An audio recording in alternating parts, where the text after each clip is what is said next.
नमस्कार स्टूडेंट, आज के लेक्चर में हम क्लास 11 से चैप्टर नंबर 2 आर.डी. शर्मा से मल्टीपल चॉइस क्वेश्चंस को डिस्कस करेंगे। तो गाइस स्टार्ट करते हैं।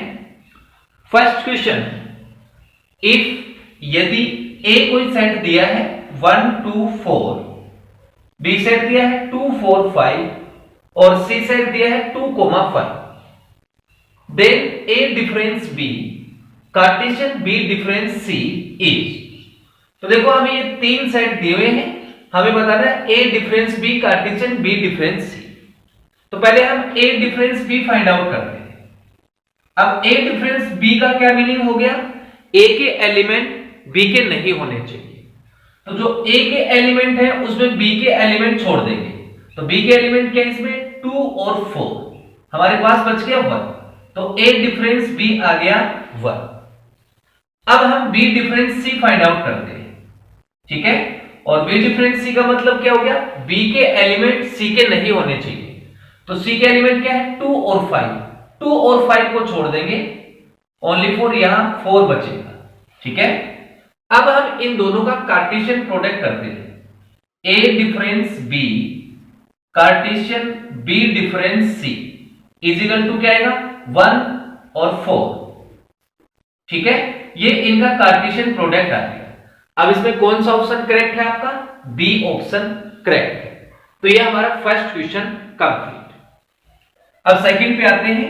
If R is a relation on the set A, कोई रिलेशन आर है जो सेट ए में है, और ए क्या है? 1 2 3 4 5 6 7 8 9 given by x relation y, this implies y is equal to 3x, then r is equal to, तो ये हमें रिलेशन दे रखा है y is equal to 3x, ठीक है। तो हमें यहां r फाइंड आउट करना है। अब देखो सेट x और y है वो सेट a से बिलोंग करेंगे, यानी कि जो भी आप वैल्यू लेंगे वो सेट a से लेंगे, ठीक है। अब देखो इसको कैसे करेंगे? x इज इक्वल टू 1 ले लो। जब मैं x इज इक्वल टू 1 लेता हूं तो y इज इक्वल टू क्या आएगा? y इज इक्वल टू आ जाएगा 3 into 1, दैट इज 3 आ जाएगा। तो जब हमने x इज इक्वल टू 1 लिया तो y इज इक्वल टू कितना आ गया? 3 आ गया। सिमिलरली अगर x इज इक्वल टू 2 लेता हूं तो y इज इक्वल टू क्या आ जाएगा? 6 आ जाएगा, ठीक है। और x इज इक्वल टू 3 लूंगा तो y इज इक्वल टू क्या आ जाएगा? 9। अब मैं x इज इक्वल टू 4 लेता हूं तो y इज इक्वल टू क्या आ जाएगा? 12, जो कि 12 हमारे पास सेट a में नहीं है, तो x इज इक्वल टू 4 में नहीं लूंगा। तो हमारे पास रिलेशन क्या आ गया? 1 पे 3, ठीक है, और 2 पे 6 और 3 पर 9, ठीक है। ये हमारे पास रिलेशन आ गया। अब हमारे पास जो ऑप्शन है उसमें ये रिलेशन है नहीं, तो इसका मतलब इसमें नन ऑफ दीज आएगा, डी ऑप्शन, ठीक है स्टूडेंट। तो ये हमारा second question complete. Yes guys, next question third पे आते हैं। Let a is equal to 1 2 3, b is equal to 1 3 5 if relation r from a to b is given by r is equal to 1 3 2 5 3 3। ये हमें relation दे रखा है, क्या find out करना है? देन r इनवर्स इज, यानी कि इस रिलेशन का इनवर्स फाइंड आउट करना है। तो r inverse is equal to क्या होगा? सिंपल है, यहां हमें दिया है 1 3, तो हम लिखेंगे इनवर्स के लिए 3 1 5 2 3 3, ठीक है। यानी कि जो फर्स्ट एलिमेंट है उसको बाद में लिखेंगे और जो लास्ट वाले एलिमेंट है उसको पहले लिखेंगे। तो ये इसका क्या आ जाएगा? इनवर्स, ठीक है। तो इसमें कौन सा ऑप्शन करेक्ट है आपका? ए ऑप्शन करेक्ट है। अब हम नेक्स्ट क्वेश्चन 4 को लेते हैं।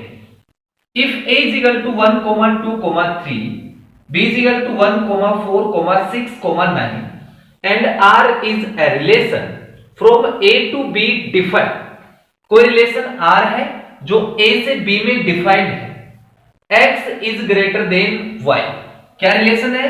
x है वो y से क्या है? ग्रेटर देन, ये रिलेशन है। The range of r is, तो हमें इस रिलेशन r की रेंज बतानी है। तो देखो स्टूडेंट, जो x है वो सेट a से लिया जाएगा और y है वो सेट B से लिया जाएगा।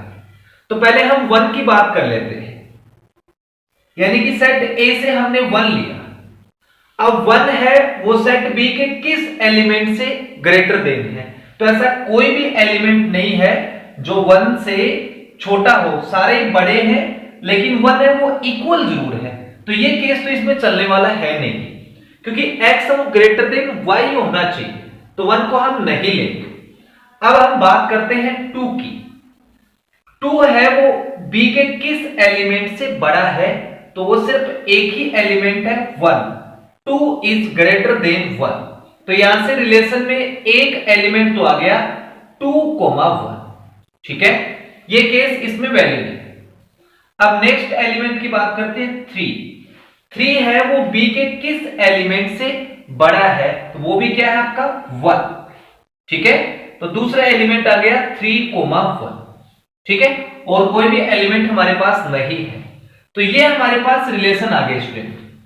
अब हमें इस रिलेशन की रेंज बतानी है, और रेंज क्या होती है? सेकंड एलिमेंट 1 और 1। इसका मतलब रेंज हमारे पास आ गई ओनली फॉर 1। कौन सा ऑप्शन करेक्ट है इसमें? सी ऑप्शन करेक्ट है। तो गाइस ये हमारा question number 4 complete. Yes guys, next question 5 को लेते हैं। If r is equal to x, y such that x, y belongs to integer, x square plus y square less than equals to 4 is a relation on z। ये हमें relation दे रखा है x square plus y square less than equals to 4, किस में दिया है? z में। देन डोमेन ऑफ r, तो हमें इस रिलेशन की डोमेन बतानी है। रिलेशन दिया है x square plus y square less than equals to 4। ठीक है स्टूडेंट, डोमेन का मतलब क्या होता है स्टूडेंट? ये जो हमें कोऑर्डिनेट दे रखा है, इस x को हम डोमेन बोलेंगे, यानी कि जो भी अपन इनपुट देंगे, x की वैल्यू देंगे, उसको हम डोमेन बोलते हैं। तो सबसे पहले हम क्या करते हैं, इस इनइक्वलिटीज को यहां से रिमूव करते हैं। X square plus Y square is equal to आ जाएगा 4। ठीक है, जो कि एक सर्कल की इक्वेशन है स्टूडेंट, और जिसका सेंटर किस पे है? ओरिजिन पे है। तो मैं पहले यहां सर्कल बना देता हूं। ये आपका सर्कल हो गया, ये एक्स एक्सिस और ये आपका वाई एक्सिस। ठीक है, अब देखो इसकी रेडियस क्या है? 2,0। यहां से हो जाएगा -2,0, वाई एक्सिस पे 0,2 और 0,-2। ये इसका ओरिजिन हो गया। अब x और y किसको बिलोंग करते हैं? इंटीजर को। अब जो आपको x एक्सिस दिख रहा है, इस साइड से तो -2, इस साइड से +2, यहां आ जाएगा आपका 1 और यहां हो जाएगा -1। तो डियर स्टूडेंट, डोमेन हम ऑलवेज x एक्सिस को बोलेंगे। जो आपको x एक्सिस दिख रहा है वो आपका डोमेन होगा, और y एक्सिस है वो आपका को डोमेन होगा। तो यहां से डोमेन क्या है हमारे पास? -2, -1, 0, +1 और +2। ठीक है, ये इसका डोमेन होगा x square plus Y square less than equals to 4। तो कौन सा ऑप्शन करेक्ट है इसमें? सी ऑप्शन करेक्ट है। अब हम आते हैं नेक्स्ट क्वेश्चन 6 पर। A relation R is defined from, ये कोई सेट है, इसको आप A मान लो, और ये सेट आपके पास B है। जो रिलेशन R है वो A से B में डिफाइंड है, और किस प्रकार से डिफाइंड है? X relation Y, this implies X is relatively prime number two Y। अब देखो रिलेटिवली प्राइम नंबर क्या होता है? Any two number having HCF is called relatively prime number. ठीक है, कोई भी दो नंबर का HCF अगर 1 आता है तो उसको हम बोलते हैं रिलेटिवली प्राइम नंबर। तो हमें क्वेश्चन में क्या फाइंड आउट करना है? The domain of R is, तो इस रिलेशन की हमें डोमेन बतानी है। तो डियर स्टूडेंट, रिलेशन क्या होता है? Relation is subset of A cartesian B. तो A तो मैंने इसको कंसीडर किया है, B इसको किया है, तो सबसे पहले हम A Cartesian B find out करते हैं। A Cartesian B is equal to क्या आएगा? 2,3, नेक्स्ट 2,6, 2,7, 2,10। अब नेक्स्ट 3 को लेते हैं, 3,3, 3,6, 3,7, 3,10, ठीक है। अब 4 के साथ 4,3, 4,6, 4,7, 4,10, ठीक है। अब हम लेते हैं 5 को, तो 5,3, 5,6, 5,7, 5,10, ठीक है। ये हमारे पास क्या गया, ए कार्टेशियन बी आ गया। अब स्टूडेंट हम यहां से रिलेशन फाइंड आउट करते हैं, ठीक है। R इज इक्वल टू वो एलिमेंट लेंगे जिनका HCF 1 हो। 2 और 3 का HCF 1 होता है, तो एक एलिमेंट आपका ये आ जाएगा। 2 और 6 का नहीं होगा, 2 और 7 का होगा, 2,7, 2 10 का नहीं होगा, इसका भी नहीं होगा, 3 6 का भी नहीं होगा, 3 7 का, ठीक है। नेक्स्ट 3 10 का भी हो जाएगा, फिर 4 3 का HCF 1 होगा, 4 6 का नहीं हो सकता, 4 7 का हो जाएगा, 4 7, 4 10 का नहीं हो सकता, 5 3, नेक्स्ट 5 6, ओके, 5 7 और 5 10 का नहीं हो सकता, ठीक है। अब देखो ये हमारे पास रिलेशन आ गया, ये रिलेशन है, तो इस रिलेशन का हमें डोमेन बताना है, तो बिल्कुल इजी है। जो फर्स्ट एलिमेंट है उसको हम डोमेन बोलते हैं। एक तो 2 आ जाएगा, 3 4 5, बस।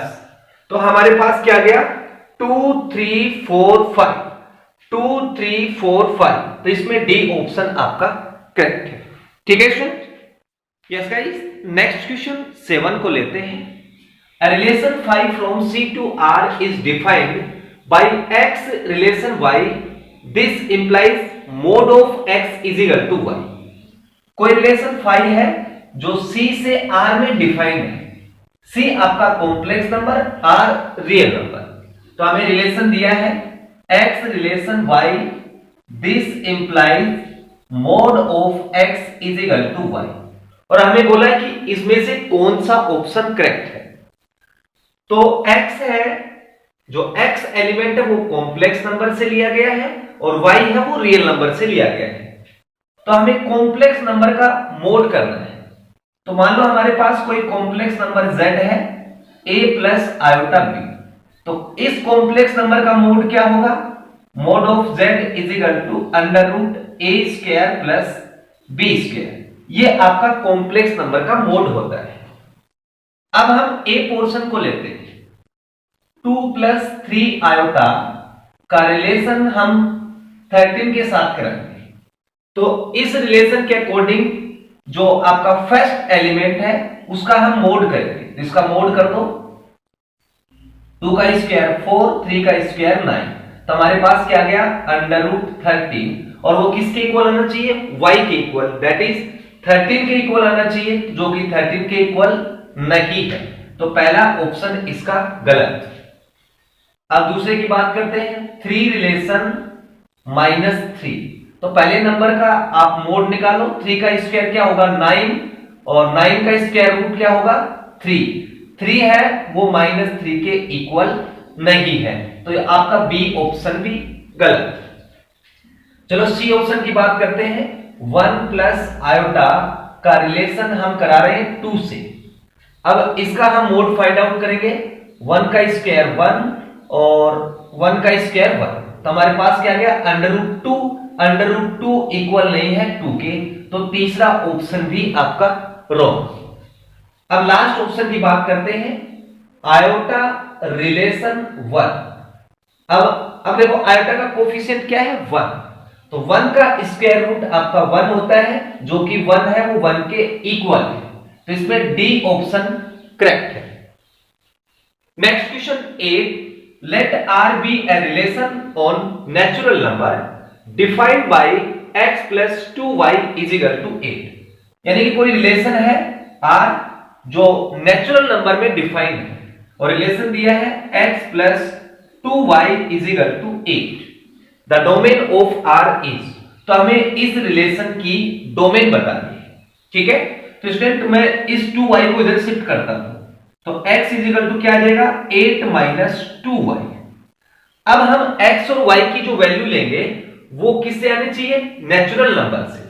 तो सबसे पहले मैं y इजिकल टू 1 लेता हूं और इसमें पुट करता हूं, तो x इजिकल टू मैं 1 लूंगा, तो सॉरी y इजिकल टू 1 लूंगा, तो x इजिकल टू क्या आएगा 8 माइनस 2 इंटू 1, तो x इजिकल टू आपके पास 6 आ जाएगा। तो y इजिकल टू 1 पर x इजिकल टू आ गया आपका 6। अब मैं y इजिकल टू 2 लेता हूं, ठीक है, y इजिकल टू 2 लूंगा, तो x इजिकल टू क्या आएगा 8 माइनस 2 इंटू 2, 4 हो गया, 8 माइनस 4, तो आपका x इजिकल टू 4 आ जाएगा। अब मैं y इजिकल टू 3 लेता हूं और इसमें पुट करता हूं, तो x इजिकल टू क्या मिलेगा 8 माइनस 2 इंटू 3, तो हमें x इजिकल टू 2 मिल जाएगा। अब आप y इजिकल टू 4 लेंगे, तो 2 इंटू 4 8, 8 माइनस 8 0 हो गया, और 0 आपका नेचुरल नंबर नहीं होता, तो y इजिकल टू 4 में नहीं ले सकता। अब देखो डोमेन किसको बोलेंगे, x की वैल्यू को हम क्या बोलेंगे, डोमेन बोलेंगे। तो डोमेन क्या आ गया 2 4 6, और 2 4 6 कौन सा है आपका, सी ऑप्शन है, तो हमारा सी ऑप्शन करेक्ट है। ओके स्टूडेंट, नेक्स्ट क्वेश्चन 9 और 10 को लेते हैं। क्वेश्चन 9 में बोला है R is a relation from set 11 12 13 to set 8 10 12 defined by y is equal to x minus 3, then R inverse is. तो हमें इस रिलेशन का इनवर्स रिलेशन बताना है, कौन सा होगा इनमें से। रिलेशन दिया है y is equal to x minus 3, ठीक है। अब देखो जो आपका x है वो इस सेट से लिया जाएगा और y है वो इस सेट से होगा, ठीक है। तो सबसे पहले हम रिलेशन को रोस्टर फॉर्म में फाइंड आउट कर लेते हैं। ओके, तो हम क्या करते हैं, यहां से x इजिकल टू 11 लेते हैं और इस रिलेशन में सब्स्टिट्यूट करते हैं, ठीक है। सो y इजिकल टू क्या होगा 11 माइनस 3, तो y इजिकल टू आ गया 8 इसमें बिलोंग करता है, तो पहला एलिमेंट आ गया 11 पर 8, ठीक है। अब हम नेक्स्ट x इजिकल टू 12 लेते हैं, तो y इजिकल टू होगा 12 minus 3, that is y is equal to 9, और 9 है वो इस सेट में नहीं है, तो ये केस हम नहीं लेंगे, ठीक है। नेक्स्ट x इजिकल टू मैं 30 लूंगा और इसमें सब्स्टिट्यूट करूंगा, तो y इजिकल टू 13 माइनस 3, तो y इजिकल टू आ गया 10, और 10 है वो इस सेट में आपका प्रेजेंट है, तो हमारे पास 13 पर क्या आ गया 10। ये हमारे पास रिलेशन आ गया। इस रिलेशन का हमें इनवर्स रिलेशन फाइंड आउट करना है, तो हम क्या करते हैं, एलिमेंट को इंटरचेंज कर देते हैं, यानी कि 11 8 है तो 8 11 लिख देंगे, 13 10 है तो 10 13 लिख देंगे, ठीक है। ये इनवर्स फाइंड आउट हो गया। कौन सा ऑप्शन करेक्ट है इसमें, ए ऑप्शन करेक्ट है, ठीक है। अब हम नेक्स्ट क्वेश्चन 10 पे आते हैं। If the set A has p element, यानी कि सेट ए में कितने एलिमेंट है, p एलिमेंट है, तो number of element in set A is equal to p। b has q element और b में कितने एलिमेंट है q, तो n of b is equal to आ गया q। आगे बोला है then the number of element in A Cartesian b is, यानी कि ए कार्टेशियन b में कितने आपके एलिमेंट होंगे। So number of A Cartesian b is equal to क्या होगा, इन एलिमेंट का प्रोडक्ट होगा, यानी कि p इंटू q। कौन सा ऑप्शन करेक्ट है इसमें, सी ऑप्शन करेक्ट है, ठीक है गाइस। अब हम नेक्स्ट क्वेश्चन 11 को लेते हैं। Question number 11, let R be a relation from a set A to a set B, then कोई रिलेशन R है जो सेट A से B में बता रहा है, क्या कंडीशन होगी। तो by definition of relation is subset of A Cartesian B, तो कौन सा ऑप्शन करेक्ट है इसमें, सी ऑप्शन आपका करेक्ट है। Next question If R is a relation from a finite set A having m elements to finite set B having n element. Set A में हमारे पास m एलिमेंट है और set B में n elements है। आगे बोला then the number of relations from set A to B। तो ये आपका डायरेक्ट फॉर्मूला होता है टोटल नंबर ऑफ रिलेशंस, ठीक है, in set A to B क्या होगा, two the power m into n। ठीक है, ये आपको याद रखना है। तो इसमें कौन सा ऑप्शन करेक्ट है, इसमें A ऑप्शन करेक्ट है। अब हम लास्ट क्वेश्चन पे आते हैं। If R is a relation on a finite set having n elements then the number of relations on set A is. तो ये क्वेश्चन भी 12 की तरह ही है। हमारे पास इसमें एक ही सेट है A, ठीक है, तो इसका मतलब number of element in set A आपको दे रखा क्वेश्चन में n। अब इसमें B सेट नहीं होगा, दूसरा भी आपका क्या होगा, A ही होगा, इज इक्वल टू n। तो टोटल नंबर ऑफ रिलेशन क्या होगा, two the power n into n, that is two the power n square. तो कौन सा ऑप्शन करेक्ट है इसमें, बी ऑप्शन करेक्ट है। ठीक है स्टूडेंट। डियर स्टूडेंट, अगर आपको वीडियो अच्छी लगे तो प्लीज चैनल को लाइक एंड सब्सक्राइब जरूर करें। Thank you for watching.